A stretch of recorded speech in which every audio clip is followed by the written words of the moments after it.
'Devara' movie Hindi collections గాని చూసుకుంటే దుమ్ము రేపుతున్నాయని జెప్పాలి. వచ్చిన 6 రోజులకు గాను 45,78,00,000 ప్యూర్ షేర్ కలెక్షన్స్ అయితే రాబట్టింది ఈ మూవీ. మనకేమర్థమవుతుందంటే హిందీలో స్ట్రాంగ్ హోల్డ్ చేస్తున్నాడని చెప్పాలి. యూఎస్‌లో కొంచెం కలెక్షన్స్ వీక్‌గా ఉన్నా సెలవుల్లో మాత్రం అద్దరిపోయే స్ట్రాంగ్ హోల్డ్ అయితే పెడుతున్నాడు. తన దగ్గర టోటల్‌గా 99,00,00,000 గ్రాస్ కలెక్షన్స్‌కి అత్యంత చేరువగా ఉన్నాడు. 'దేవరా' మూవీతోనే ఆగదు. ముందు ముందు హిందీ ఫీల్డ్ కూడా ఖచ్చితంగా జూనియర్ ఎన్టీఆర్‌కైతే సాఫ్ చెప్పి తీరుతుందని చెప్పడానికి ఇది ఒక చిన్న ఉదాహరణ మాత్రమే. పోతున్నటువంటి అతి పెద్ద Bollywood movie. So, junior NTR, Hrithik Roshan కలిసి నటించబోతున్న ఈ మూవీ మీద అంచనాలు తారా స్థాయిలో ఉన్నాయి. ఒక production house Yash Raj films అత్యంత పెద్ద బ్యానర్‌గా చెప్పుకుంటున్నటువంటి ఈ బ్యానర్ మీద ఈ మూవీ రాబోతుంది.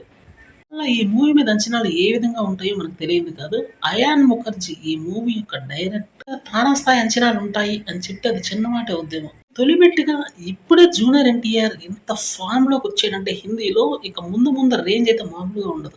'త్రిబుల్ ఆర్'తో ఫస్ట్ బీజం పడింది. ఇప్పుడొచ్చినటువంటి ఈ మూవీతో కలెక్షన్స్ బాగా పెరిగాయి. ఇక నెక్స్ట్ రాబోతున్నటువంటి మూవీతో హీరో కూడా తనదైనటువంటి శైలిని చూయించబోతున్నాడు.